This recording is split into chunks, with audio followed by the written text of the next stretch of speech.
വഅലാ ആലിഹി വസഹ്ബിഹി അജ്മഈൻ അമ്മാ ബഅദ്.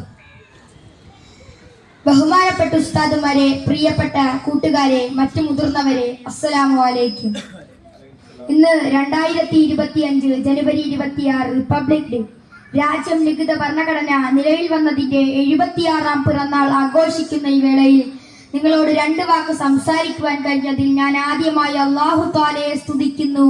അൽഹംദുലില്ലാഹ്. ഓരോ രാജ്യത്തിന്റെയും പ്രതീക്ഷയാണ് ആ രാജ്യത്തിന്റെ യുവതലമുറ. എന്നാൽ ആ യുവതലമുറയെ കവർന്നു തിന്നുകൊണ്ടിരിക്കുകയാണ് ലഹരി എന്ന വിപത്ത്. ലഹരി എന്ന വിപത്തിന്റെ സഹായം മൂലം ധാരാളം കുറ്റകൃത്യങ്ങൾ നടന്നു പോകുന്നു. അതിൽ ഏറ്റവും കൂടുതൽ അകപ്പെടുന്നത് യുവതലമുറയാണ്. ഇതാണ് ഏറ്റവും കൂടുതൽ വിഷമം ഉണ്ടാക്കുന്ന കാര്യം. ലഹരിയുടെ ഉപയോഗത്തെ നബി സല്ലല്ലാഹു അലൈഹി വസല്ലമ തങ്ങൾ വിലക്കിയിട്ടുണ്ട്. കർമ്മശാസ്ത്രപരമായി ലഹരി ഉപയോഗിച്ച് ബുദ്ധിയുടെ ഓർമ്മ കളയൽ നിഷിദ്ധമാണ്.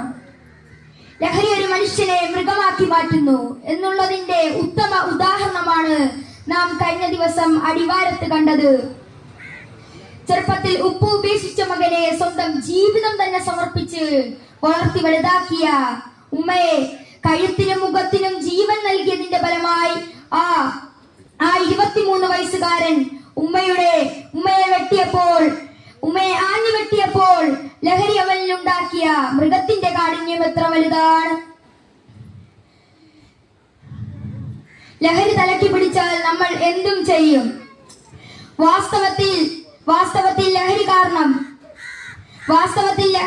ലഹരി കൊണ്ട് ഉമ്മയെയും പെങ്ങളെയും മകളെയും തിരിച്ചറിയാത്ത വെറും ഒരു കോമരമാണെന്ന് പറയേണ്ടി വരും മനുഷ്യൻ.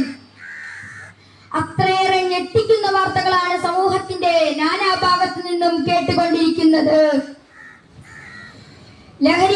ലഹരിയുടെ ഉപയോഗം മൂലം ഒരു ഉമ്മയും ഒരു പെങ്ങളുടെയും കണ്ണു നിറയാൻ പാടില്ല. ഒരു ഉപ്പയുടെ നേർക്ക് കത്തി വരരുത്. നമ്മളെ 10 മാസം ചുമന്ന ഉമ്മയെ ചെയ്യുന്നു പോലും പറയാൻ പാടില്ല. നമ്മുടെ നാടിനെ കവർന്നു തിന്നുകൊണ്ടിരിക്കുന്ന ലഹരി എന്ന വിപത്തിനെ ഒഴിവാക്കാൻ നമ്മളെല്ലാവരും ഒന്നു ചേരുക. ഇത്രയും പറഞ്ഞുകൊണ്ട് എന്റെ ഈ എളിയ പ്രസംഗം ഇവിടെ അവസാനിക്കുന്നു. വാഹിറു ദഅ്വാനാ അൽഹംദുലില്ലാഹി റബ്ബിൽ ആലമീൻ.